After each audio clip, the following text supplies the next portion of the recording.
Hi hello.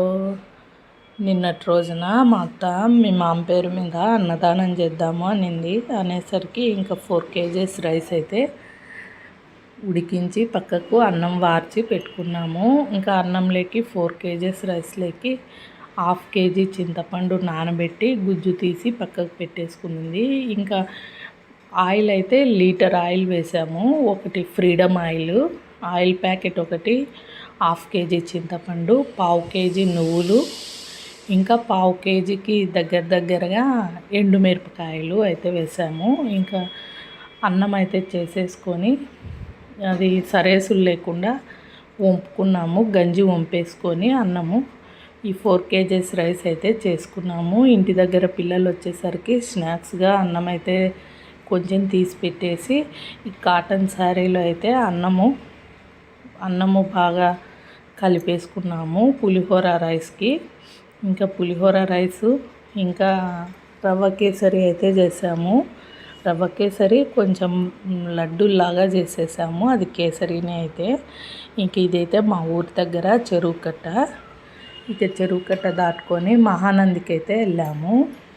ఇంకా పులిహోర mix అయితే కొంచెం వాటర్ ఎక్కువ పడి చాలాసేపు ఉడికించాల్సి వచ్చింది.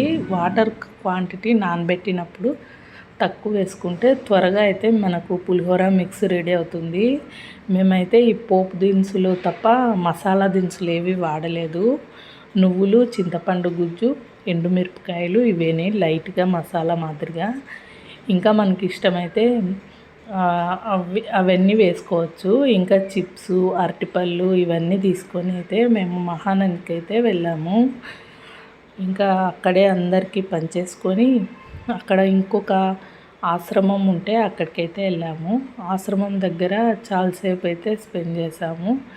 ఇంకా అక్కడ ఆశ్రమం దగ్గర మొక్కలు మనుషులైతే ఇంకా ఆశ్రమం దగ్గరికి అయితే వెళ్ళేసి మళ్ళీ ఇంటికి వచ్చాము. వచ్చే దారిలో అయితే కదంబ వృక్షాలు ఉన్నాయి గుడి చుట్టూ. ఇంకా మా వదిన అయితే కదంబ పూలు కొన్ని కోసుకొని అక్కడే అమ్మవారికి ఇచ్చేసింది. ఈ ఆశ్రమం దగ్గర రకరకాల పూల మొక్కలు, బటర్ఫ్లైస్ చాలా ఎక్కువగా ఉన్నాయి. ఈ ఆశ్రమంలో యోగా కూడా నేర్పిస్తారు. ఒక 1 వీక్ ఉండొచ్చంట. ఇంకా ఇక్కడంతా చూసాము. అయితే అక్కడ ఆశ్రమం వాళ్ళు అయితే ఎవ్వరు లేరు, కాపరి ఒక్కరు ఉన్నారు. ఇంక వాళ్ళతో మాట్లాడేసి కదంబ పూల చెట్టు అయితే కనపడింది. ఇంకా మేమైతే ఇంటికి రిటర్న్ అయ్యి వచ్చేసాము. అంతే అండి వీడియో. బాయ్.